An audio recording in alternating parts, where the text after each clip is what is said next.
Well, folks, he's done it again. James Cameron has given us a third Avatar movie, and who knows how many more Avatar movies are going to come. This one is titled Fire and Ash as it deals with the element of fire. The previous one was more about the water clan and their race. It is clear by this point that James Cameron is going to dedicate the majority of his directorial career, or what remains of his career, to the Navi and the world of Pandora. Now, is Fire and Ash any good? Is it better than the previous installments that came before it? Or is it more of the same? Let's find out. Jake Sully, Nighttree, and his family are back, and this movie and its events takes place sometime after they have settled in and blended in with the Metkiani clan. Now, for those who are not aware, Metkiani clan is the oceanic Navi tribe that has been introduced in great detail in the previous movie. However, this movie makes it clear that not all the Navi tribes or not all the clans that are present on Pandora are willing to share their culture or assimilate or are friendly. The Fire tribe are exactly that. They worship fire. They base their life and their culture around this element, and they are highly aggressive. They are unfriendly. They are dominant. They're territorial, and they will even wage war and kill in order to establish their domain.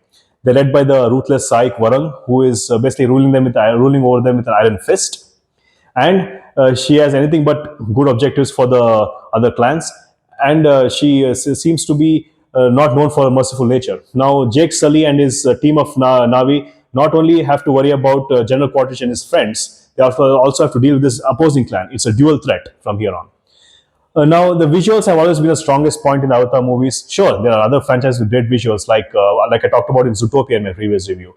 However, with Avatar, it's a whole new level, as you all know. The visuals are the main standpoint. I mean, it's a legacy. It should be carried forward in every Avatar movie, and it should be maintained at a certain level and standard. If any Avatar movie does not live up to a standard and its visuals are falling flat, it is not fit to be part of the franchise. It is that simple.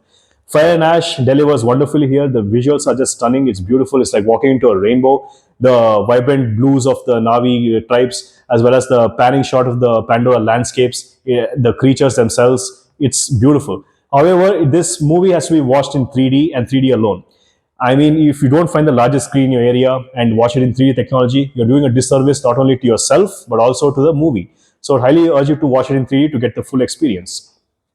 There are many recycled and reused elements in this movie, like the water creatures, the land creatures, the flying creatures, as well as the previous tribes that we're already familiar with, the technology the humans uses, and basically their objectives to take over Pandora. You've seen all this before, but however, it should not have any effect on you like in this movie. I mean, it's understandable. We are continuing the journeys of the same characters from the previous movies as part of the same franchise. So I don't see how it should be any different.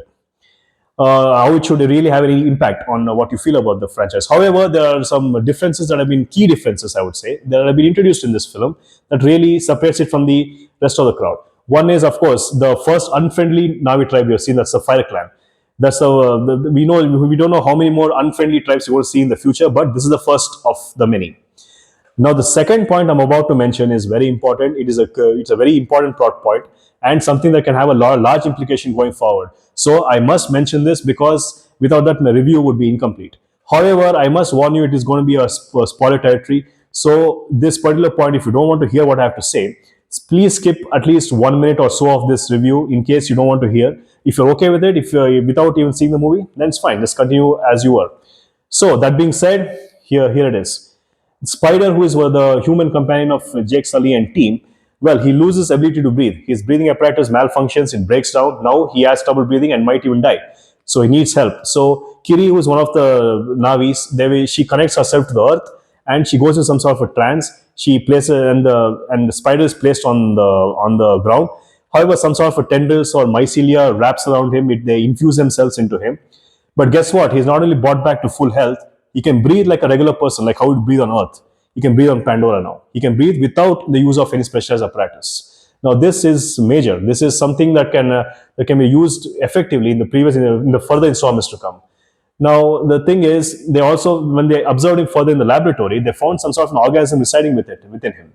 Now, if the organism can be extracted from him, can be reverse engineered or some sort of a genetic manipulation, imagine every human can come to Pandora and just breathe normally. This can prove to be a major advantage for the humans as they're trying to colonize Pandora. And I can't imagine that this won't be used to great effect going forward. General Quaritch continues to be an interesting presence in this movie. I always liked him. He's one of my favorite characters, my favorite antagonist, the overarching villain. I mean, I see the Avatar movies in part because I want to see what more they do with this character. But the thing is, he's a very bland character. I mean, there is the one peculiar thing about this character is there is no characterization. There is no arc with General Quaritch. What he was in the first movie, he's the same dude in this movie. He had a human body then, he has a Navi body now. But the Quaritch inside the Navi body is absolutely the same. He's a ruthless commander, he who is highly trained. He views Pandora as a sort of a villainous landscape, like something that wants to kill him at every moment. He knows which side he's on. The humans, their ways, their objectives, their mission. Their mission is his mission. That's it. He's always a human. He'll always continue to be a human. Jake, there are a few scenes in this movie where Jake tries to convince him. He tries to like imbue the Navi spirit in him. Tries to open his eyes and try to see the world for what it is. Try to embrace his Navi self. Yeah, Jake, that's not going to work out. I mean, not with Quaritch. He is the same. He is rigid. And I think that's the beauty of the character. He's the same, but you still like him. And he is played by Stephen Lang. I mean, who can play great villains like Stephen Lang? Not many. However, there's a new layer to his character, a romantic relationship with the Navi, with the Fire clan leader, Varun. However, the trailers have shown this to be a full blown romance, but I would not agree with that. It's not a full blown romance. It's not like they're infatuated with each other. It's not like they're going right off into the sunset. Not exactly. It's more of a strategic alliance. They see benefit in each other. So they join forces and become a combined threat. Now, Quaritch sees the clan as a dominant clan and if he won their trust, if he got in with them, he could definitely aid the colonization efforts from the humans. On the other hand, Varun admires his strength, he admires his dominance, and he does provide her with weapons that can use the element of fire to good effect. And this really hooks her in. They're together now. They want to go forward together. Naitiri, who has always been the most emotional character in this film, and her emotional arc is very strong, and she continues to be the same. And the thing is, her disdain for humans hasn't vanished. This is what I saw in the film. Like she still does not, dislikes the humans and has disdain for them. She has accepted Jake. She has accepted him as a partner. She no longer sees him as a distinct human who she has to run away from. No, but she still has that inner hatred towards the humans for what they have done to her. The one pet peeve I do have with this movie is the Fire Clan were not shown to full effect. Now, the one thing I loved about the Way of the Water is they really show the Water Clan for what they can do, how they interact with the creatures, how they use water, how they're so comfortable with the element, while the other Navi clan, the other Navis were really like they could not adjust properly into this world. However, with the Fire Clan, it was all too rapid. I mean, they did not spend enough time with the clan. They did not show enough of the clan, show how their mastery over the element of fire to the extent that it fascinates us. I really want that part to be explored more, but that didn't happen in the film. I mean, it really it was too surface level. I wish they had done more with this clan than what was shown to us. However, on the side note, I really appreciate the level of detail that James Cameron and his team have given to this Navi. They don't look the same. They don't look exactly like the other Navis. No. Now the water Navis had a light shade of blue to them, but other than that, they're pretty much the same. Except they were more into water. However, with this Fire Clan, they not only have a different element, their appearance is totally different. They look demonic. They have this dark circles around their eyes. They have a more darker shade of blue. They have a strong reddish hint to them. They have more pronounced tails they can use as weapons. I mean, I love the distinct anatomical and physical features they imbued into this new fire tribe because it gives them a distinct look. And before they even do anything, they're evil. They're up to no good. They look vicious. And I really love this detail that has been given by the team. Now, the runtime was painfully long in this film. I knew before I go to the film, I knew it was a 3 hour long movie and I knew what I was in for. But when I actually sat in the theater, I kept my popcorn on the side, I saw it. I kept seeing my watch at least 3 or 4 times in the movie because, like, don't get me wrong, I like the movie, but sometimes it becomes too much. It was dragging on in some areas, and I could see the other audience, also the other people in the theater were also doing the same. They're seeing the mobiles. Some of them even got off and left. I think this long runtime is going to work to the detriment of this film because they didn't need to make it this long. I mean, if it had made at least 2 hours 15 minutes or maybe 2 hours 30 minutes at best, they could have easily told what story they had to tell. They could have easily introduced us to the characters they want to do, they want us to see. I mean, they could have done everything in a more concise runtime, and I think they could have worked better. If they want to have an extended cut, let them put it on physical media. I mean, physical media will always be in demand. People will buy it. They can have the extended cut on that rather than on the theater, which is the first viewing experience for everybody. So I think that worked to the detriment of the film, and honestly, for me, it was a bit painful. I mean, it was difficult. Now, the action sequences of this film has to have a mention. I mean, it was great.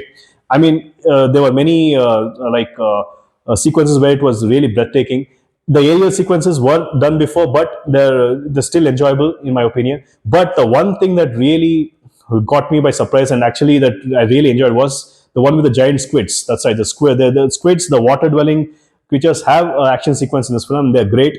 They will not only fight on water, they also fight on land. I mean, the whole sequence is great. Do watch out for that. It's one of my favorite sequences in the film. Now, to put all of this into perspective, I would say Fire and Ash is neither better nor worse. It is just as good. Although I liked Way of Water a little better because it had a more focused storyline. This one had too much going for it. But however, the first two have the advantage. We must understand something. They have the advantage of being the first of its kind. They were the technological revolution. They were something that the world had never seen before. So they clearly were box office hits. They were box office juggernauts. They both made $2 billion each. Now I fear we cannot expect the same from this film because, like I said, this film does not introduce that much in the way of going different in a different pathway. No, it is more of the same with a little bit of differences sprinkled in.